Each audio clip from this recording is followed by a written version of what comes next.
എല്ലാവർക്കും പുതിയൊരു വീഡിയോയിലേക്ക് സ്വാഗതം. ഇന്ന് ധനുമാസത്തിലെ തിരുവാതിര. ഇന്നലെ തൊട്ട് മിനിങ്ങാന്ന് തൊട്ട് തുടങ്ങിയ ഓരോ നൊയമ്പുകളൊക്കെ ആട്ടോ. അപ്പം അതിന് നമ്മൾ അരിയാഹാരം പൂർണ്ണമായിട്ട് ഉപേക്ഷിച്ചുകൊണ്ടുള്ള ഭക്ഷണങ്ങളാണ് ഇപ്പം നമ്മൾ കഴിക്കുന്നത് കേട്ടോ. അപ്പം അതിനായിട്ട് രാവിലെ ഞാനൊരു പുഴുക്കിൻ്റെ ഉച്ചയ്ക്കായിട്ടത് രാവിലെ എടുത്തായിരുന്നു കേട്ടോ.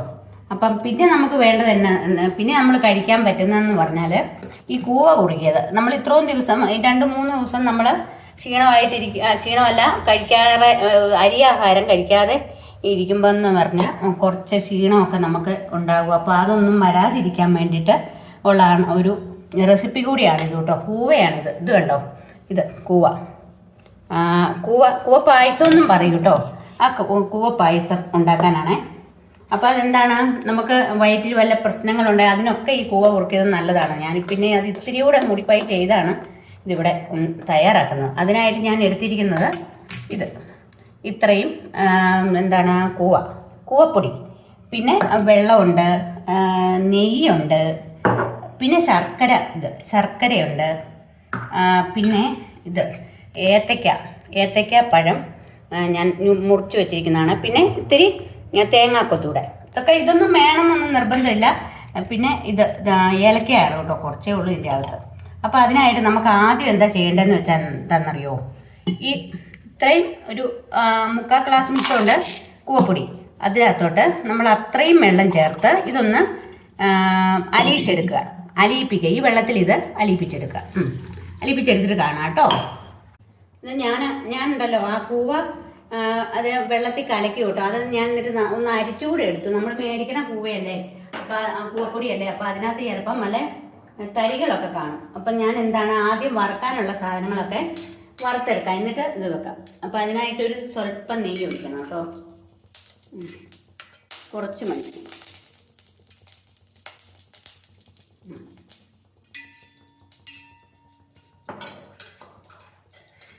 നെയ്യൊന്ന് ചൂടാകട്ടോ കേട്ടോ.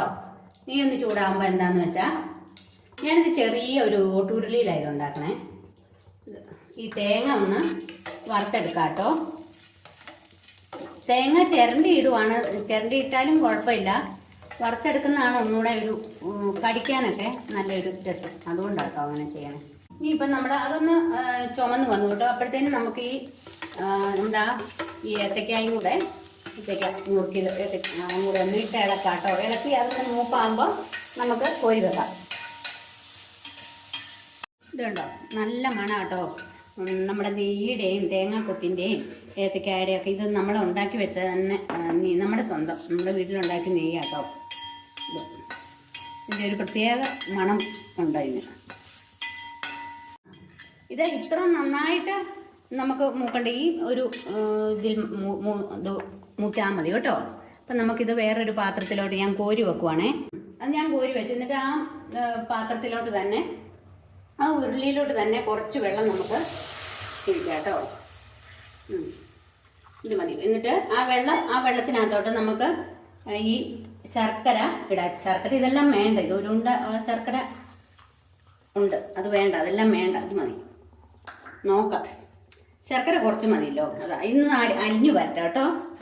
അപ്പം നമ്മുടെ ശർക്കര ഇവിടെ തിളച്ച് വന്നിട്ടുണ്ട്. ശർക്കരയും ആ വെള്ളവും കൂടെ കേട്ടോ. ഇത് പഴത്തിൻ്റെ ആയി ഒരു കല്ല് കിടക്കുന്നത്. എന്നിട്ട് ഇത് നമ്മൾ അലിയിച്ച് വെച്ചിരുന്ന ഈ കൂവപ്പൊടി ഇതിനകത്തോട്ട് ഇങ്ങനെ പയ്യെ ഒഴിച്ചു കൊടുക്കാം. എന്നിട്ട് ഇളക്കാം. ഇത് എപ്പോഴും ഇളക്കിക്കൊണ്ടിരിക്കണം, അല്ലേ ഇതിന് പെട്ടെന്ന് ഇത് കട്ടയാവും കേട്ടോ. ഇനി ഇത് ഇളക്കിയാൽ മതി. ഇളക്കി അത് കുറുകുന്നേരം വരെ ഇങ്ങനെ ഇളക്കിക്കൊണ്ടിരിക്കുക. അതാണ് കേട്ടോ. കൂവപ്പൊടിക്ക് ഒത്തിരി ഔഷധ ഗുണങ്ങളുണ്ട് കേട്ടോ. കൂവപ്പൊടിക്ക് ഇപ്പം ഭയങ്കര വിലയാണ്. പണ്ടൊക്കെ ഞങ്ങളുടെ വീട്ടിലൊക്കെ വൈകിട്ടത്തെ ഒരു പ്രധാന പണിയായിരുന്നു ഈ കൂവ അരച്ച് അല്ലേ. അതിന് ഇപ്പം അങ്ങനെയൊന്നും ഇല്ല കേട്ടോ. ഇപ്പം കൂവ കുറവാട്ടോ. അത് നമ്മൾ അങ്ങാടിക്കടയിലൊക്കെ മേടിക്കാൻ കിട്ടും ഇപ്പം കൂവ. അല്ല, ചില ആൾക്കാർ ഇതിപ്പോഴും ചെയ്യുന്നുണ്ട്. അപ്പം അവരുടെ അടുത്ത് നിന്നൊക്കെ മേടിച്ചാൽ ഇപ്പോൾ ഒരു 2-3 വർഷം മുമ്പത്തെ ആയിരുന്നു കേട്ടോ. ഇത് എത്ര നാൾ വേണേലും ഇരിക്കും. അപ്പം ഇതിങ്ങനെ കുറുകി വരുന്നുണ്ട് കേട്ടോ. കൂവ കുറുക്കിയത് ഇങ്ങനെ കുറുകി വരുന്നുണ്ട്. നന്നായിട്ട് കുറുകി വരുമ്പോൾ വേണമെങ്കിൽ ഇത്തിരി വെള്ളം കൂടെ നമുക്ക് ഇത് കുറച്ച് കഴിയുമ്പോൾ തണുത്ത് കഴിയുമ്പോൾ ഇത് നല്ല ഹൽവ പോലെ ഇരിക്കും കേട്ടോ. അതുകൊണ്ട് കുറച്ചുകൂടെ വെള്ളം നമ്മൾ അതിനകത്തോട്ട് ഒഴിച്ചു കൊടുക്കാം. ഇന്ന് ഞാൻ നോക്കട്ടെ. കണ്ടോ, ഇതാണ് ഇപ്പോഴേ ഇതിൻ്റെ നല്ല മണം കേട്ടോ. നല്ല നല്ല ടേസ്റ്റുള്ളൊരു സാധനം ഇത്. അപ്പം ഇത് വീണ്ടും ഞാനൊരു കുറച്ച് വെള്ളം കൂടി ഇതിനകത്തോട്ട് ഒഴിച്ചു കേട്ടോ. തിളപ്പിച്ച വെള്ളം ഒഴിക്കുന്നതാണ് നല്ലത്. പക്ഷെ ഞാനിത് തിളപ്പിക്കാനുള്ളൊരു ടൈം കിട്ടിയില്ല. അതിന് മുമ്പ് അതാണ് ഇത് പെട്ടെന്ന് അങ്ങോട്ട് കുറുകും കേട്ടോ. ശരിക്കും തിരുവാതിരയ്ക്ക് കഴിക്കേണ്ട ഒരു സാധനമാണ്. തിരുവാതിര നൊയമ്പ് എടുക്കുമ്പം കഴിക്കേണ്ട ഒരു സാധനമാണിത്. പുഴുക്ക് പോലെ തന്നെ പ്രാധാന്യമുണ്ട് ഇതിന്. ഈ സമയത്ത് ഇതിന് ധനുമാസ കാലത്ത് ഇതിന് നല്ല വിലയൊന്നും സീസൺ കാലമാണ് ഇതിൻ്റെ. ഇതുണ്ടോ. അപ്പോൾ എന്താ കുറച്ചുകൂടെ ഇത് കുറച്ച് കഴിയുമ്പോൾ ഉണ്ടല്ലോ നല്ല കുറുകിയിരിക്കും. അപ്പോൾ ഇത്തിരി കൂടെ വെള്ളം ഒഴിക്കാം. ഞാൻ ഇത് കുറുകി വരണമുണ്ട് കേട്ടോ. ഇത് ഇനിയിപ്പോൾ അധികം നേരം ഒന്നും വേണ്ട കേട്ടോ. ഇത് വെന്തിട്ടുണ്ട്. പിന്നെ വെന്ത് കഴിഞ്ഞപ്പോൾ നമുക്ക് ഇതൊക്കെ കൂടെ അങ്ങോട്ട് തട്ടിക്കൊടുത്താൽ മതിയേ. അതേ ഉള്ളൂ. ഇത് എളുപ്പമുള്ളൊരു സാധനമാണ്. തിരുവാതിരയ്ക്ക് നോയമ്പെടുക്കുമ്പോൾ നമ്മൾ കഴിക്കേണ്ട ക്ഷീണം കുറയാനും വയറ്റിൽ ഗ്യാസ് കെട്ടാതിരിക്കാനും ഒക്കെ ഈ കൂവപ്പൊടി നല്ലതാട്ടോ. കൂവ അടയുണ്ടാക്കാം. കൂവ കൊണ്ട് ഒത്തിരി റെസിപ്പികൾ നമുക്കുണ്ട്. അതിൽ ഒന്നാണ് ഈ കൂവ കുറുക്കിയ കൂവ പായസം എന്നൊക്കെ പറയും. കൂവ കുറുക്കിയെന്ന് ഇത് ഇത്തിരി കഴിയുമ്പോഴത്തേനും ഇത് നല്ല വട്ടിലപ്പൊക്കെ ഹൽവ പോലെ ഇരിക്കും കേട്ടോ. അത് ഈ നമ്മുടെ ഓട്ടൂരിൽ തന്നെ ഉണ്ടാക്കുന്നതാണ് അതൊക്കെ നല്ലത്. അത് ഒന്നായി വന്നിട്ടുണ്ടേ. കൂടുതൽ വെള്ളം നമ്മൾ ഒഴിക്കേണ്ടി വന്നു.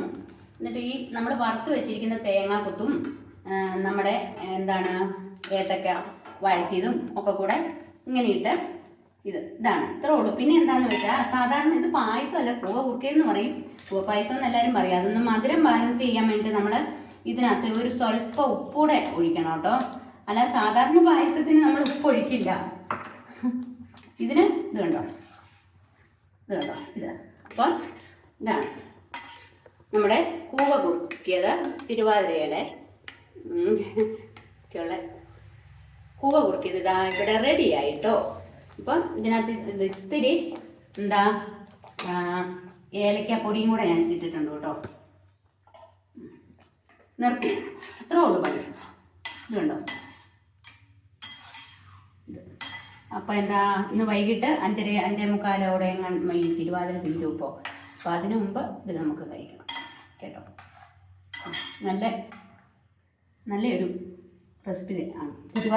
തിരുവാതിരയോടനുബന്ധിച്ചുള്ള കുറേ റെസിപ്പികൾ, പുഴുക്ക്, പിന്നെ അതിൻ്റെ എന്താണ് നടുതലകൾ ശരിക്കുക, ഇതിൻ്റെയൊക്കെ വീഡിയോ ഇടുന്നുണ്ട്. ഇതിപ്പം പുഴുക്കിൻ്റെയും മറ്റേ എന്താണ് നടുതല ശേഖരിക്കുന്നതിൻ്റെ വീഡിയോ ഇട്ട് കഴിഞ്ഞു. ഇതിപ്പോൾ ഇന്ന് തന്നെ ഇടാൻ പറ്റില്ല. ഇന്ന് പറഞ്ഞാൽ പുഴുക്കിൻ്റെ ഇട്ടിട്ടുണ്ട്. അപ്പം നാളെ ആയിരിക്കും ഇത് ഇടുന്ന കേട്ടോ. അപ്പോൾ എന്താണ് ഈ വീഡിയോസൊക്കെ എല്ലാവരും ഒന്ന് കാണണം കേട്ടോ. കണ്ടിട്ട് ലൈക്ക് ചെയ്യണം, ഷെയർ ചെയ്യണം, കമൻറ്റ് ചെയ്യണം. പിന്നെ ആദ്യമായിട്ട് കാണുന്നവരാണെങ്കിൽ ഒന്ന് സബ് കൂടെ ചെയ്യണേ. അപ്പോൾ ഓക്കെ, ബൈ. അതിനു മുമ്പ് എല്ലാവർക്കും നമ്മുടെ ധനുമാസത്തിലെ തിരുവാതിര ആശംസകൾ കൂടി അറിയിക്കുക കേട്ടോ. എല്ലാവർക്കും ഒത്തിരി സ്നേഹം.